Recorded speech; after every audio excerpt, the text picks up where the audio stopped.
Zippia reports that 12.5% of all professional engineers are women. Meanwhile, white men comprise approximately 87.5% of the profession. The average age of a professional engineer is 41. The most common ethnicity for professional engineers is white, with 71%, followed by Asian, 11.3%.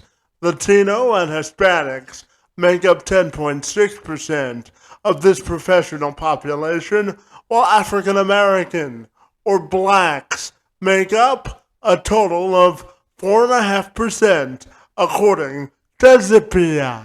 Zach White is known around the world for changing the game when it comes to career coaching for engineers. He helps them to crush comfort and create courage. He's had the privilege of working with top companies and leaders around the world to help them achieve breakthrough results and doing it all while avoiding burnout.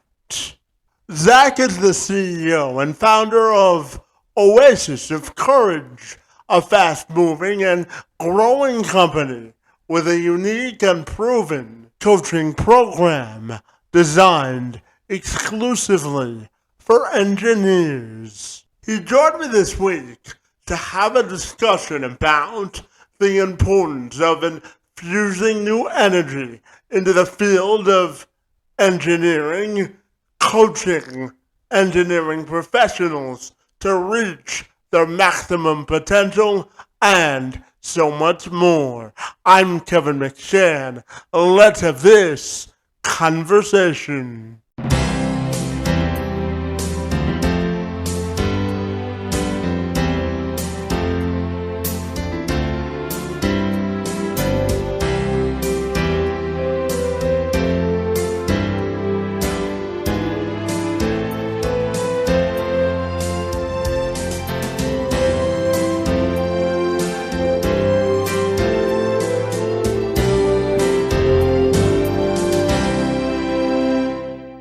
If you're ready, I'll take a moment to welcome you to the program, my friend. And I'm excited to talk to you this morning about career advancement and engineering. Great to see you this morning, and thank you so very much for being here.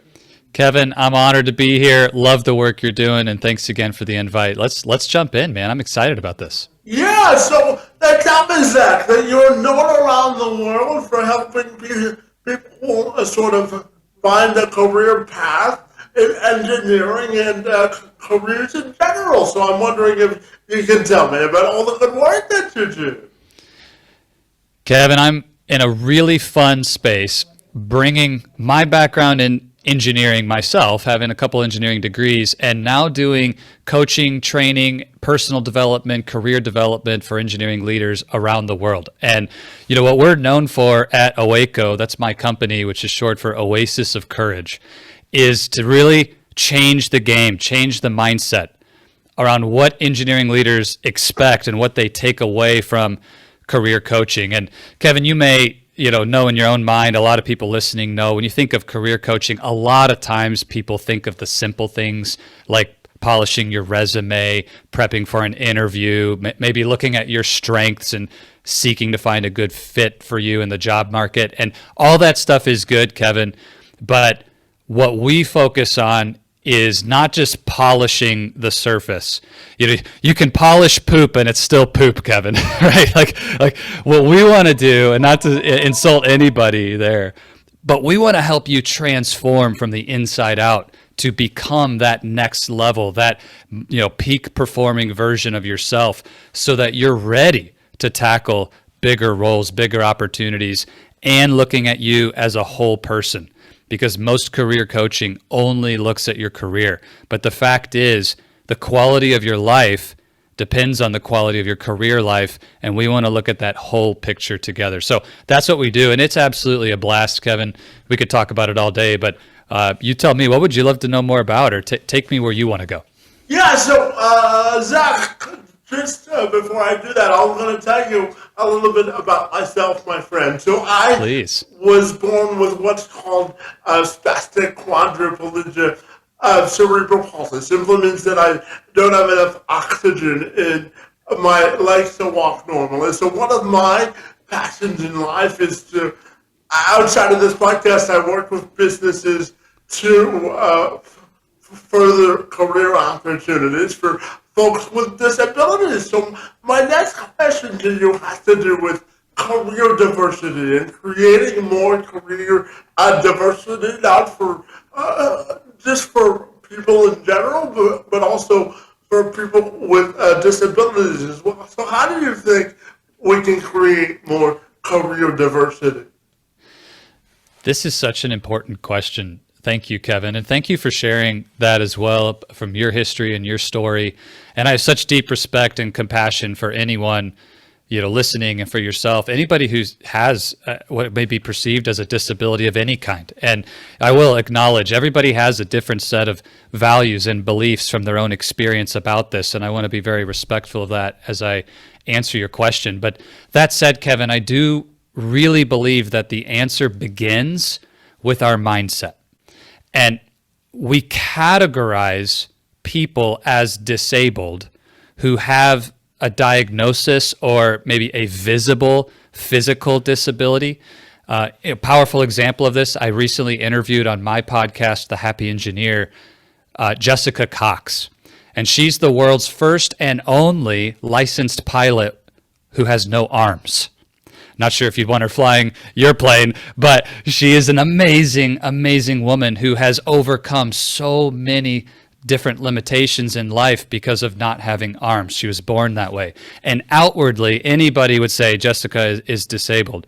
Yet she flies planes and drives cars and gets her own groceries and lives an otherwise normal life. And one of the things that Jessica shared with me that I think is so important is that people look at that and call it a disability. She looks at herself and says, well, I have no arms and it's a limitation, but I won't let that limitation become a permanent barrier to the life that I dream of, to the life that I want to create. And she reminded me that, Zach, while you may have arms, we all have limitations. We all have limiting beliefs about ourselves. We all have wounds or things that are holding us back from being the fullest and best version of ourselves. And when we look at someone and categorize or label them as limited and forget that we're all limited in certain ways and we're accommodating for that in every domain, I really do believe the first thing we need to do, each and every person listening, to help solve the challenges in the systems and infrastructure of our world and companies to open up these opportunities, is to turn that lens around and change our own mindset. And instead of seeing someone as disabled, challenging ourselves to say, hey, people around me have helped me overcome my limitations in life to get to where I'm at. How can I help this person to overcome any limitation that may be holding them back from living their fullest life? And then the responsibility is on both sides. Jessica could have just been a victim to the fact that she has no arms and not taken on the challenges of driving cars or flying planes. But she also stepped in with courage and boldness on her side as well. And of course, she wouldn't be flying that plane without the help of a lot of other engineers and people who came alongside and created an airplane that she could fly.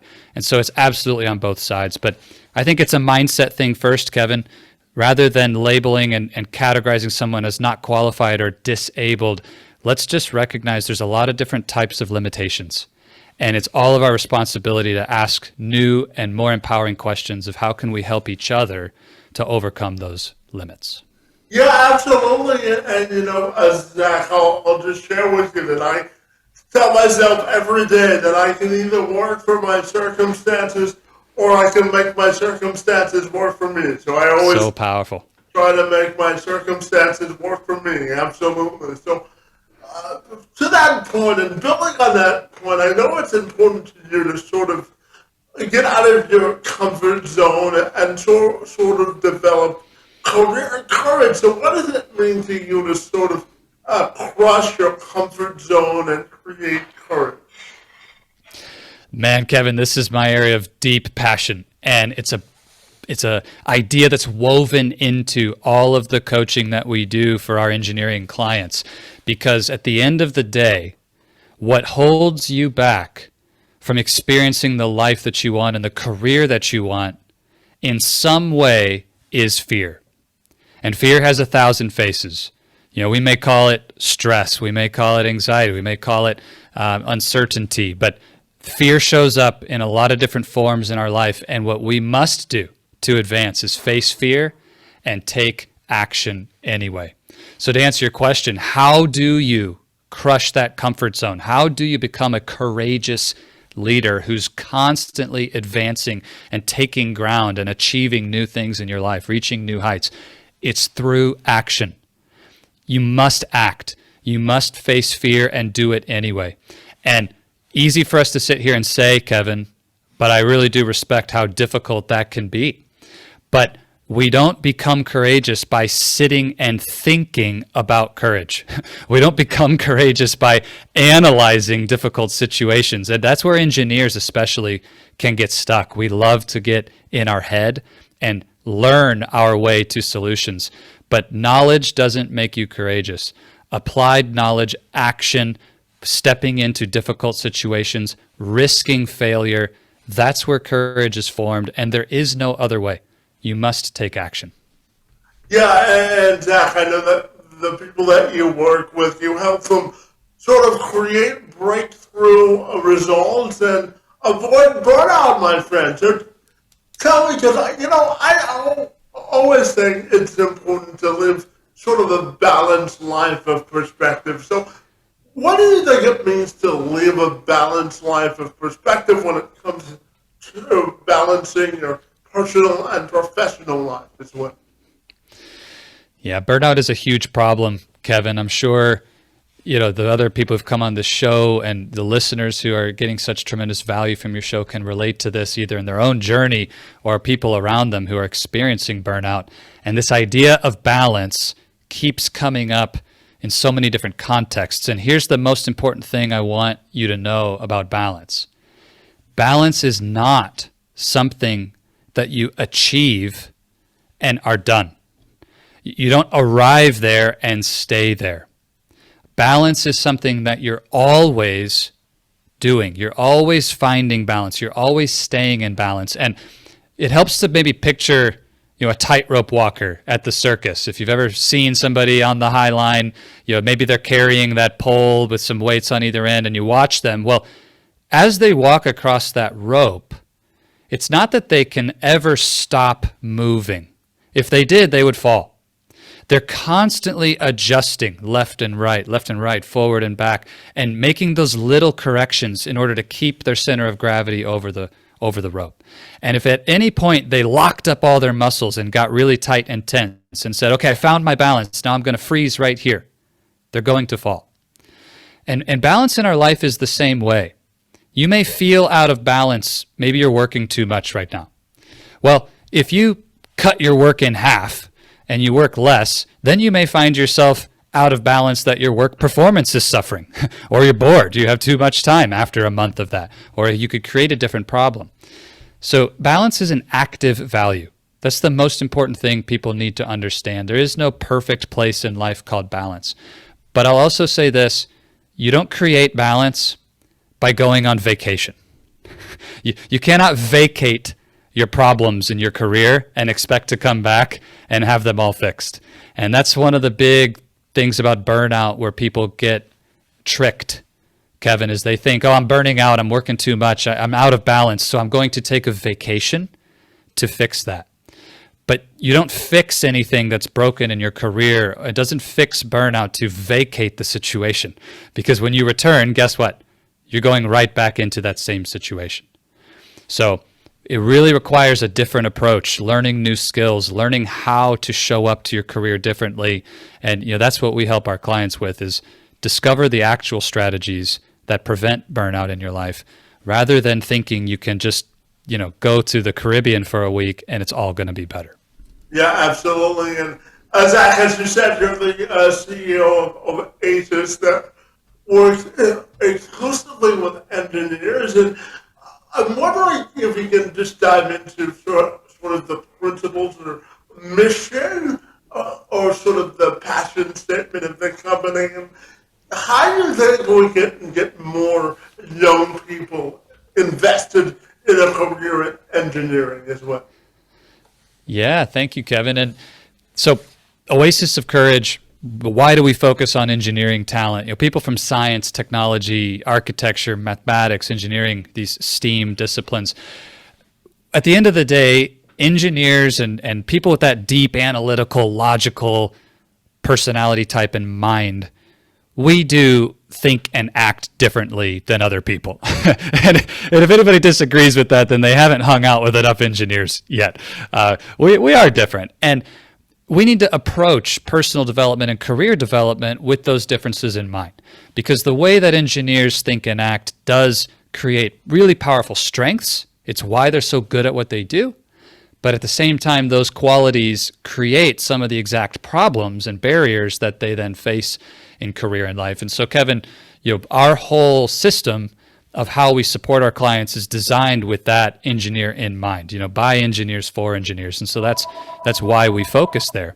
But to your point, you know, I think the world is seeing more and more need for people who can bring their skills and strengths into the engineering disciplines.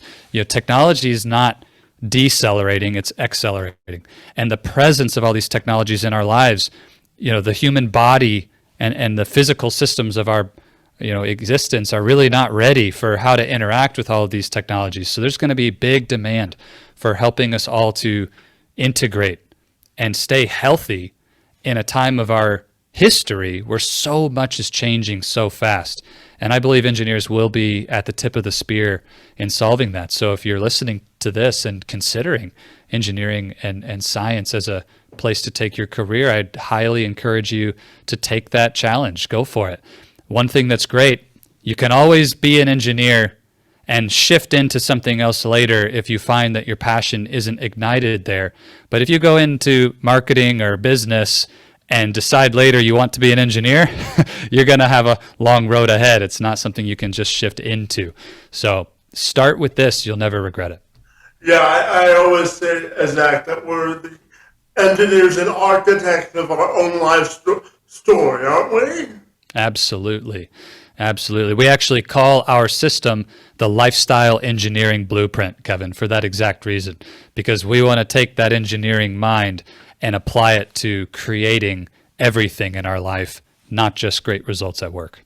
Yeah, absolutely. And, you know, Zach, I'm fascinated to ask you about eliminating attitudinal barriers on behalf of sort of employees or employers when they're looking to sort of diversify their workforce. So tell me, what do you think is the key to sort of eliminating attitudinal barriers when we, to steal one of your terms, engineer a more fairer hiring process?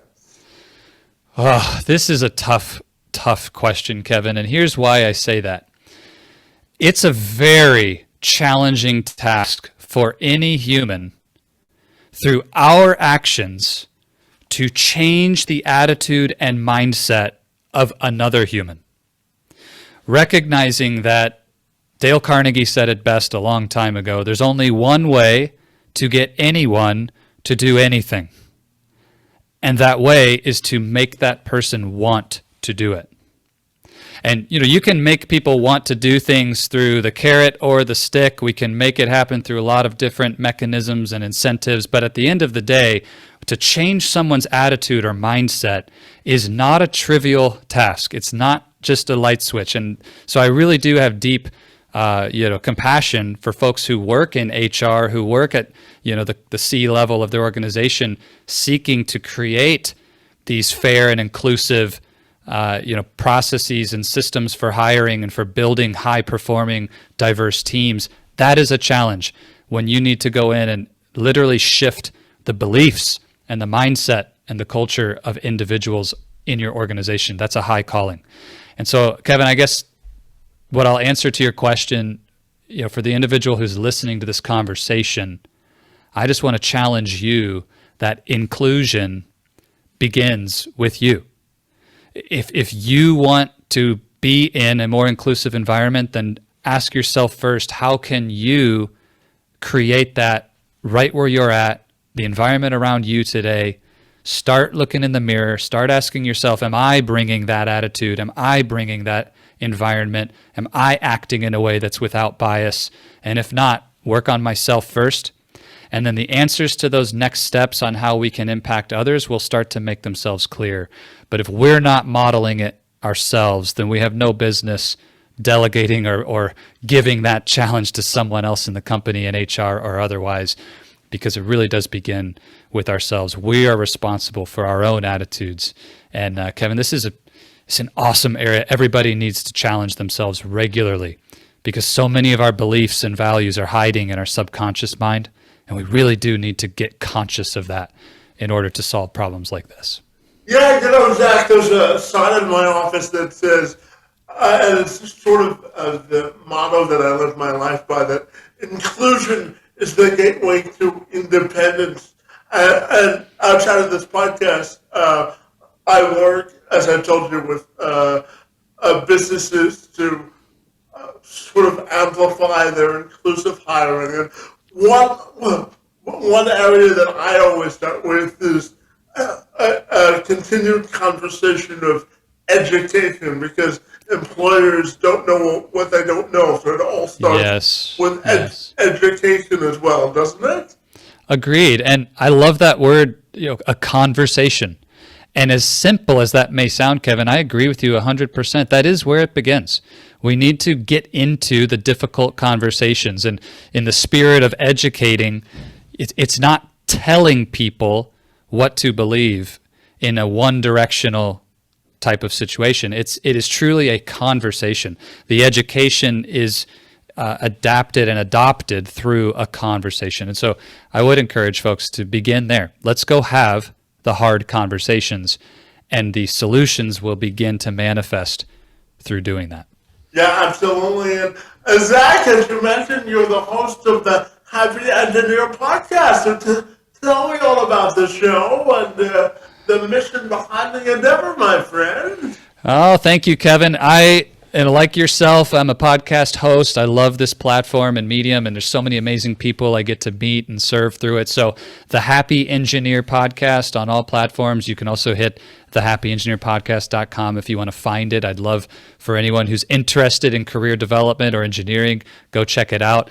But what we want to do is just provide those conversations like you and I just mentioned around these tough topics like burnout, like career advancement in a really competitive environment. How do you become your best in the office and your best at home, rather than feeling like you're always in tension between having a career or having a personal life?